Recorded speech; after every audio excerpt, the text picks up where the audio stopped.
Liz Murray's unbelievable story. She is a New York Times best-selling author. They even made a Hollywood film about her. To go from a 15-year-old eating out of dumpsters to graduating from Harvard, how did you make that happen? Nightmare doesn't cover it. It changed my world. I found myself at 15 years old sleeping in New York City streets. It's definitely not Harvard material. I smelled. I would just eat from the garbage. Think they let people like us into Harvard? Why would a homeless person get into Harvard? I knocked on every door I could. I was told no so many times. Would you have taken me if I knocked on your door? My mother tried to sell my sister's coat to a drug dealer. I watched my parents shooting up drugs. Before I knew it, my mother's in hospice, my father's in homeless shelters. Clumps of my mother's hair would come out in my hands. The check would be gone, and that's when we would go hungry. You can only live this way for so long before something happens. Do you even know how hard it is to get into Harvard? When I was 11 years old, my mother tried to sell my sister's coat to a drug dealer. She used to sell things around the house to get high, the toaster, her shoes, my bike, anything. The Thanksgiving turkey one year out of the freezer, I mean, anything to get high. One night she tried to do this with my sister's coat. That night, the drug dealer, he saw it was a child's coat, and he decided, I'm not buying that from you, I'm not exchanging it, and he gave her this coin. And it was an NA coin, Narcotics Anonymous. On the back of the coin, they had the serenity prayer. God, grant me the serenity to accept the things I cannot change, the courage to change the things I can, and the wisdom to know the difference. My mother came home. She came in and just kind of slammed this coin down. I'm 11 years old. I take it into my hands, and I remember rubbing my thumb over this little inscription, not knowing really what these words meant, but there was something about the mystery and the beauty of the coin that made me keep it.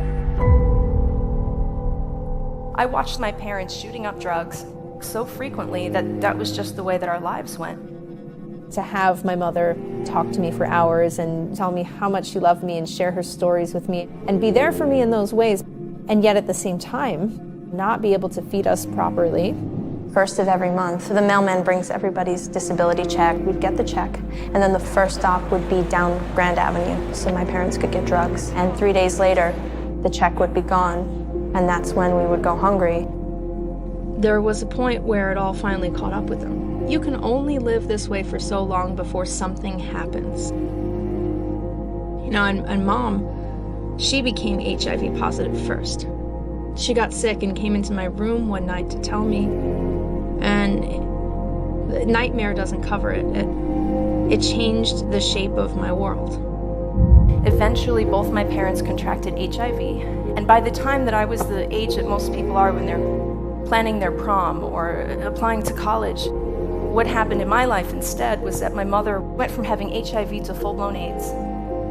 Before I knew it, my mother's in hospice and my father's in homeless shelters, and I was 15 years old. So I slept on the subway, then I slept in the hallway, until I did realize I was in fact very much homeless. I used to visit my mother in the hospital for 5 hours. Like, I would sit with her all day. We used to listen to the radio and we'd sing the songs together. And I'd help her wash her hair while we played the radio, and clumps of my mother's hair would come out in my hands. I said, Ma, you know what? I love you. I gotta go. I'm gonna hang out with my friends. I'll be back later. And she was laying on the mattress and she was staring out the window, and she was dying alone in this hospital room. And I remember at the time telling myself, well, Liz, you gotta visit Mom, always thinking that there would be another time.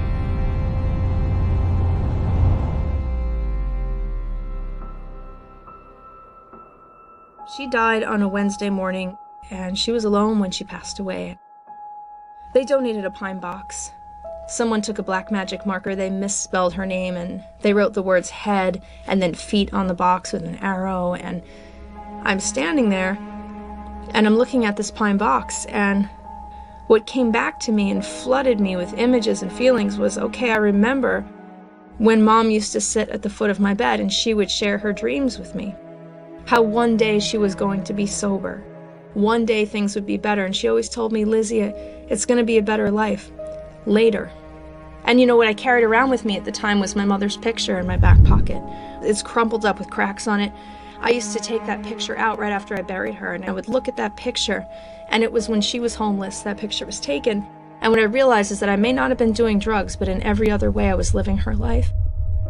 It was so clear to me that you could go your whole life saying, I'm going to do it later. With that in mind, I just started knocking on the door to go back to school. I gave him my friend's address and I went from one school to the next and I got turned down flat. People kind of looked at me and said, you should be applying to college, but you're applying to high school. And I remember being so frustrated at having so many doors slammed in my face and I wasn't going to go, and I almost gave up.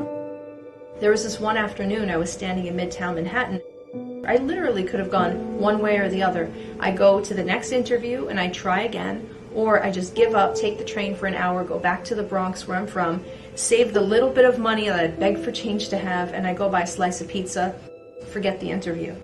Pizza or interview, and pizza or interview, and teetering between those two choices.